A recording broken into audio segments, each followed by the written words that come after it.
नमस्कार विद्यार्थियों। इससे पहले हमने आपके पाठ्यक्रम के बारे में आपको जानकारी दी थी और जो आपका पाठ्यक्रम है वो प्रेमचंद पर आधारित है। तो कोर्स का नाम ही है प्रेमचंद कथाकार या कथाकार प्रेमचंद, जिसमें प्रेमचंद की दो जो हैं वो किताबें आपके सिलेबस में रखी गई हैं। पहली किताब का नाम जो है वो गबन है, जो कि उपन्यास है, और दूसरी किताब जो है प्रेमचंद कहानी का श्रेष्ठ करके, जिसमें से कुछ चुनिंदा कहानियां जो हैं वो प्रेमचंद की आपके सिलेबस में रखी गई हैं। तो सबसे पहले आपने पाठ्यक्रम का परिचय तो पा लिया था, अब हम थोड़ा सा प्रेमचंद पर बातचीत कर लेंगे, प्रेमचंद का परिचय जो है वो जान लेंगे। तो प्रेमचंद जी का जीवन के बारे में थोड़ा सा प्रकाश डालेंगे। प्रेमचंद का जन्म 31 जुलाई 1880 ईस्वी में हुआ था। लम्ही गांव था और उत्तर प्रदेश में इनका जन्म जो है वो हुआ, लम्ही गांव में हुआ। और इनके माता का नाम जो है वो आनंदी देवी और पिता का नाम मुंशी अजायब राय था। मुंशी अजायब राय। बहुत सारे बच्चे जब पूछा जाता है कि कहीं कहीं पूछा होता है प्रेमचंद के पिता का नाम क्या है, तो वो धनपत राय ही लिख देते हैं। तो ऐसा नहीं है, ध्यान रखें कि प्रेमचंद का पूरा नाम या असली जिसको नाम हम कहेंगे वो क्या था, धनपत राय श्रीवास्तव। धनपत राय श्रीवास्तव। तो प्रेमचंद का जो असली नाम है वो धनपत राय श्रीवास्तव है, और बाद में वो अपने नाम को छोड़कर किस नाम से लिखने लगे, प्रेमचंद नाम से जो है वो अपनी रचनाएं या रचना क्रम या सृजन कार्य जो है वो करने लगे। तो उनके पिता का नाम जो था वो अजायब राय था। उनका वास्तविक नाम यानी कि किसका, प्रेमचंद का असली नाम जो है वो धनपत राय श्रीवास्तव था।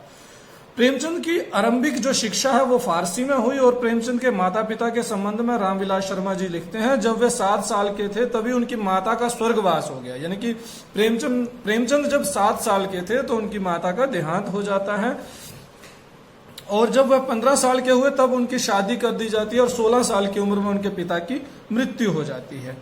तो यानी कि प्रेमचंद का जीवन जो है वो शुरू से ही एक संघर्ष भरा जीवन रहा है। असल में इसी संघर्ष की स्थितियों से प्रेमचंद जिस परिवेश में जन्म लेते हैं, प्रेमचंद कैसे बनते हैं, जिस परिवेश में वह जन्म लेते हैं वह गुलामी का दौर था। उस समय देश जो है वो अंग्रेजों के अधीन था, और देश में एक ऐसी चेतना जागृत हो रही थी कि कैसे इस गुलामी से निजात पाई जाए। ऐसी परिस्थितियां, समाज सुधार का आंदोलन चल रहे थे। प्रेमचंद एक ऐसे रचनाकार तैयार हो गए जिन्होंने असल में भारतीयता को रचा, उसके अच्छाइयों को, उसके आदर्शों को और उसके यथार्थ को भी उन्होंने यानी कि पूरी तरह से बुनकर अपनी रचनाओं में प्रस्तुत किया। तो लगभग हमारे बीच उन्होंने जो 1 दर्जन से ज्यादा उपन्यास हमें दिए और 300 के आसपास कहानियां जो है वो प्रस्तुत की हैं। तो प्रेमचंद का जो जीवन है वो संघर्षों भरा रहा है, जिसके चलते क्या है कि वो एक ज्यादा संवेदनशील व्यक्ति हुए। तो इसके कारण उनका आरंभिक जीवन जो है वो संघर्ष में है। प्रेमचंद के जीवन का साहित्य से क्या संबंध है, इसकी पुष्टि भी रामविलास शर्मा बड़े तथ्यात्मक तरीके से करते हैं। वो कहते हैं कि सौतेली माँ का व्यवहार बचपन जो है वो ठीक नहीं था। बचपन में शादी हो जाना, पंडित पुरोहित का कर्मकांड, किसानों और क्लर्कों का दुखी जीवन, यह सब प्रेमचंद ने 16 साल की उम्र में ही देख लिया था। इसलिए उनके ये अनुभव एक जबरदस्त सच्चाई लिए उनके कथा साहित्य में झलक लेते हैं। तो इसी तरह से प्रेमचंद जो है वो अपना रचना क्रम जो है वो करते हैं, आगे चलते हैं। तो प्रेमचंद ने कलम जो है वो चलाना शुरू कर दिया था 1901 के आसपास ही। उनकी जो पहली लिखित रचना जो हमें मिलती है वह है उर्दू में मिलती है। प्रेमचंद उर्दू और हिंदी के एक बराबर के रचनाकार रहे हैं। तो उनकी जो पहली रचना हमें मिलती है वह असरारे मुआब्बिद है, जो कि किश्तों में छपी थी। जैसे एपिसोड आप नाटक में देखते हैं, टीवी में देखा करते हैं नाटक, तो धारावाहिक रूप में आपके सामने आता है, ऐसे ही असरारे मुआब्बिद जो है वो धारावाहिक रूप में प्रकाशित हुआ था। इसका हिंदी रूपांतरण देवस्थान रहस्य, इसका यानी कि असरारे मुआब्बिद का जो रूपांतरण है हिंदी में जो किया गया वो किस नाम से किया गया, देवस्थान रहस्य के नाम से हुआ। प्रेमचंद का दूसरा उपन्यास हम खुरमा व हम सवाब है जिसका रूपांतरण प्रेमा नाम से 1907 में प्रकाशित हुआ। और 1908 में उनका पहला कहानी संग्रह सोजे वतन प्रकाशित हुआ, जिसकी कहानियां जो है वो देश प्रेम से ओतप्रोत थी, और जिसके कारण से अंग्रेजी सरकार ने, यानी कि उस समय जो भारत जो उपनिवेश था अंग्रेजों का, और उनकी सरकारों ने इस कहानी संग्रह को, सोजे वतन को क्या कर लिया, जब्त कर लिया, इसकी प्रतियों को जब्त कर लिया, और लेखक को जो है वो धमकी दी कि आपके बाद तुमने, यानी कि उसका तुम कोई भी जो है ऐसा कार्य जो है वो नहीं करोगे, रचना कार्य जो है वो नहीं करोगे, चेतावनी दी गई। इसके कारण से उन्होंने जो है वो लिखना, अभी आपको बताया कि धनपत राय उनका नाम था, तो इन्होंने क्या कर दिया कि इस नाम को बदल दिया। इसके कारण उन्होंने नाम बदलकर प्रेमचंद के नाम से लिखना शुरू कर दिया। उनका यह नाम दया नारायण निगम ने रखा था।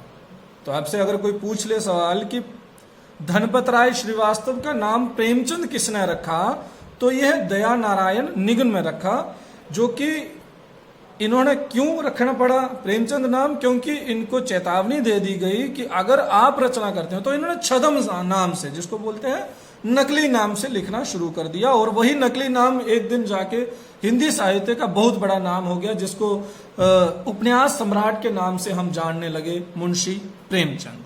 तो कहीं असली नाम कहीं छूट जाता है, और वो जो वो छदम नाम लेते हैं वही उनकी एक पहचान बन जाता है, और आज तक हिंदी साहित्य में मील का पत्थर जो है वो बना हुआ है। तो इसी के साथ इससे पहले जो रचनाएं वो करते थे, वो किस नाम से करते थे, नवाब राय के नाम से लिखा करते थे। सोजे वतन भी उन्होंने नवाब राय के नाम से ही लिखा था। तो ध्यान देने की बात है, सोजे वतन या इससे पहले तक जो वो रचना कार्य जो कर रहे थे वो नवाब राय के नाम से कर रहे थे। तो प्रेमचंद के नाम हमारे सामने कितने हो जा रहे हैं, धनपत राय श्रीवास्तव, नवाब राय और उसके बाद प्रेमचंद। तो तीन नाम जो है वो हमारे सामने स्पष्ट आगे प्रेमचंद जी के, जो कि अपने असली नाम धनपत राय के बाद नवाब राय के नाम से लिख रहे थे, और नवाब राय के बाद जाके किस नाम से लिखने लगे, प्रेमचंद के नाम से लिखने लगे। और जो नाम इनको किसने दिया, दया नारायण निगम ने दिया। तो इसी के साथ प्रेमचंद नाम से उनकी पहली कहानी जो बड़े घर की बेटी जमाना पत्रिका के दिसंबर 1910 के अंक में प्रकाशित हुई, यानी कि 1910 के अंक में इनकी पहली कहानी जो है वो कौन सी, बड़े घर की बेटी, जमाना पत्रिका में प्रकाशित हुई। और इसी के साथ इन्होंने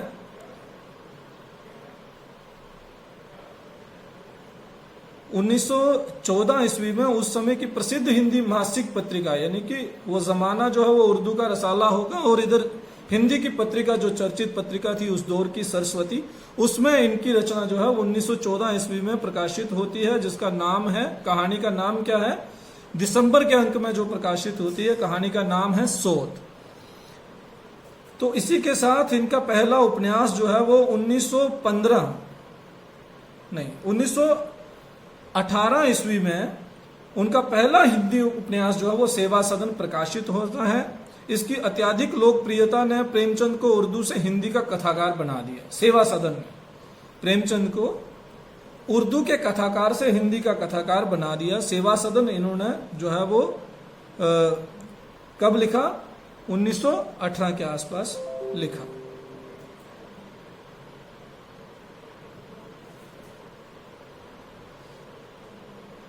तो 1921 में असहयोग आंदोलन के दौरान सरकारी नौकरी से इन्होंने त्याग पत्र देने के बाद पूरी तरह से साहित्य के कर्म में ये लग गए, और उन्होंने कई महीने जो है वो मर्यादा नामक पत्रिका का संपादन किया। उसके बाद उन्होंने लगभग 6 वर्षों तक हिंदी पत्रिका माधुरी का भी संपादन किया।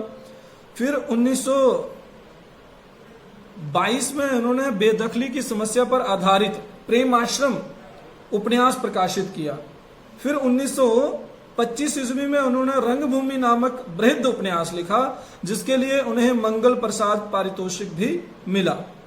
फिर यानी कि 1923 से लेके 1927 27वीं के दौरान उन्होंने महादेवी वर्मा द्वारा संपादित हिंदी मासिक पत्रिका चांद के लिए, यानी कि महादेवी वर्मा जिस पत्रिका यानी कि चांद का जो संपादन करती थी उसके लिए उन्होंने कब से लेके 1923 से लेके 1927 तक एक जो है वो उपन्यास जो है वो धारावाहिक रूप में किस्तों में लिखा, जिसका नाम है निर्मला, जो कि आप अपने 10th के सिलेबस में पढ़ के आए हुए हैं। निर्मला उपन्यास, जो कि आज आपको पता चल गया होगा कि वो कैसे लिखा गया।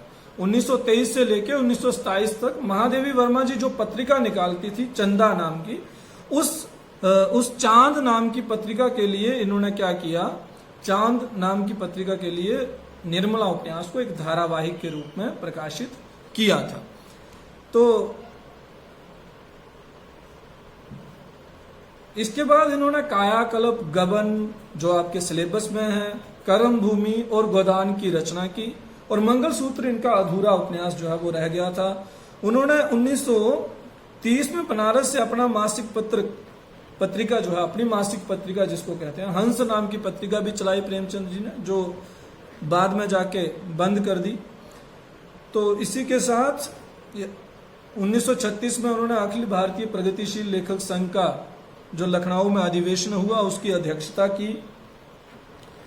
तो यानी कि प्रेमचंद का जीवन जो है वो इस तरह से आगे बढ़ा और कई कहानियां और उपन्यास देकर 1936 में अपना अधूरा उपन्यास मंगलसूत्र छोड़कर वह इस दुनिया को छोड़कर चले गए और साहित्य, हिंदी साहित्य को, उर्दू साहित्य को एक समृद्ध करके यानी कि गए, जो आज भी हिंदी साहित्य के एक विशेष पहचान बना हुआ है।